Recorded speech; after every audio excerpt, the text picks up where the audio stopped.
বেসের উপর কিন্তু এরকম করা হচ্ছে, মানে মূলত একটা ভাসমান কৃষিক্ষেত্র বানানো হচ্ছে যার উপর করা যায়, মানে সেই ভাসমান জমির উপর করা যায় এমন ফসলের চাষ হবে। তাতে কিছুটা ফসলের উৎপাদন হলো, যত না ফসল উৎপাদনকে এখানে গুরুত্ব দেওয়া হয় তার থেকে বেশি গুরুত্ব দেওয়া হচ্ছে যে ট্যুরিজমকে, সৌন্দর্য। তো এরপরে যেটা আসলো সেটা হচ্ছে ভেজিটেবল ফোর্সিং। ভেজিটেবল ফোর্সিং এর ক্ষেত্রে যেটা করা হয় যে কিছু সিলেক্টিভ বীজকে আনা হচ্ছে বা হাইব্রিড বীজকে আনা হচ্ছে, পলি হাউস তৈরি করা হচ্ছে এবং সেই পলি হাউসের মধ্যে উপযুক্ত পরিবেশ তৈরি করা হচ্ছে। সেক্ষেত্রে কোন সময় তার উপযুক্ত আবহাওয়া সেই সময় রয়েছে কিনা এটা ম্যাটার করছে না, সেটা কৃত্রিমভাবে বাইরে থেকে ফোর্স করা হচ্ছে এবং ফোর্স করে সেই ধরনের সবজি চাষ করা হচ্ছে। তো স্বাভাবিকভাবে এই ধরনের ফসলের ক্ষেত্রে সাধারণ কৃষকের পক্ষে যেটা করাটা একটা অসম্ভব, সরকারি প্রকল্পে এবং মডেল ফার্মিং এর ক্ষেত্রে এটা করাটা সম্ভব হয়। আর আরেকটা যেটা আসলো সেটা হচ্ছে যে এই যে সবজি বীজ তৈরি করা।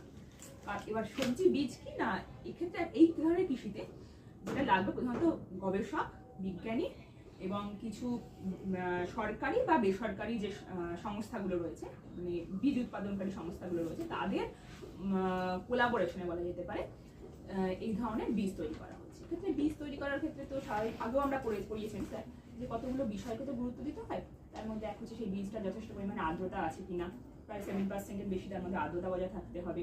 তার অঙ্কুরোদ্গম ক্ষমতা কতটা রয়েছে সেটা 70% বেশি থাকতে হবে। তার মধ্যে মানে ভাঙা বীজ বা খারাপ জাতের বীজ সেগুলো রয়েছে কিনা, এই ধরনের বেশ কিছু বিষয়গুলোকে নজর দিয়ে দেখার পরে তারপরে সেই বীজগুলোকে কি ধরনের বীজ সেটা মার্কিং করে বাজারজাত করে মানে বিক্রি করা হচ্ছে। তো এই রকম বিভিন্ন পদ্ধতিতে মানে সবজির চাষ কিন্তু চলছে এবং আমাদের পশ্চিমবঙ্গেও কিন্তু এর যদি দেখি যে বাঁকুড়াতে দেখা গেছে যে 2010 সালে কিন্তু এই ধরনের প্রকল্প নেওয়া হয়েছে। তার আগেও ব্যাঙ্গালোরে কিন্তু এই ন্যাশনাল সিড কর্পোরেশন ব্যাঙ্গালোরে এই ধরনের প্রতিষ্ঠান তৈরি করেছে যারা এই ধরনের কাজকর্ম করছে। তো এইটা আজকে সবজি নিয়ে আলোচনা হলো, সবজি বাগান নিয়ে আলোচনা হলো। তারপরে স্যার যেটা করালেন সেটা হচ্ছে যে এতদিন পর্যন্ত আমরা কোনো একটা সবজিকে ধরে ধরে তার রোগ পোকাগুলো পড়ছিলাম, রোগ বা তার প্রতিকারগুলো পড়ছিলাম। আজকে যেটা হলো আমরা একটা গোত্রকে ধরে পড়ছি।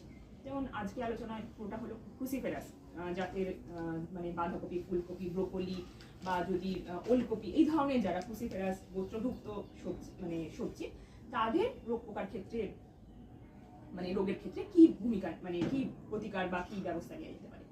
অনেকগুলো রোগের নাম এলো, তার মধ্যে বেশ কিছু ছত্রাক জাতীয় রোগের নাম এলো, যেমন অ্যানথ্রাকনোজ বলে একটা এলো।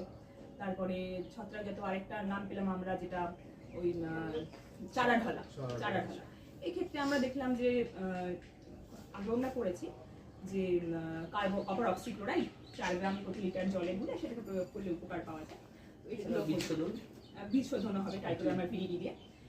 তো এইগুলো করা যেতে পারে। তারপরে যদি আমরা দেখি যে ব্ল্যাক লেগ, সেক্ষেত্রে যেমন কার্বেন্ডাজিম ব্যবহার করা যেতে পারে।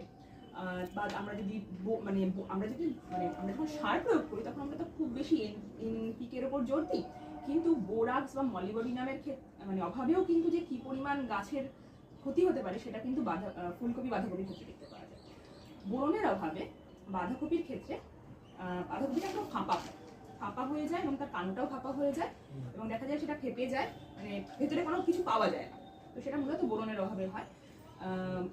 বোরাক্স ব্যবহার করে 4 গ্রাম বোরাক্স 3 গ্রাম বোরাক্স প্রতি লিটার জলে ব্যবহার করে মাটি ভিজিয়ে এটা থেকে কিছুটা রেহাই পাওয়া যেতে পারে। আরেকটা যেটা হয় সেটা কাস্তে পাতা বললে স্যার, সেটা মলিবডিনাম অ্যামোনিয়াম মলিবডেট দিয়ে সেটা থেকে প্রতিকার করা সম্ভব। আরো আছে কিছু ক্লাব রুট পেলাম আমরা আমলিক, হ্যাঁ ক্লাব রুটে পেলাম যেটা আমলিক মাটিতে হয়। সেটা ওই মাটি শোধন যেটা করা যাবে 10 কুইন্টাল মতো চুন বা ডলোমাইট এটা দিয়ে মাটি শোধন করে আমাদের এটা থেকে করা মানে বেরিয়ে আসা সম্ভব। তো এইরকম ভাবে বিভিন্ন রোগগুলো থেকে আলোচনা হলো এবং তার ক্ষেত্রে কি সতর্কতা নেওয়া সম্ভব সেটাও আলোচনা হলো।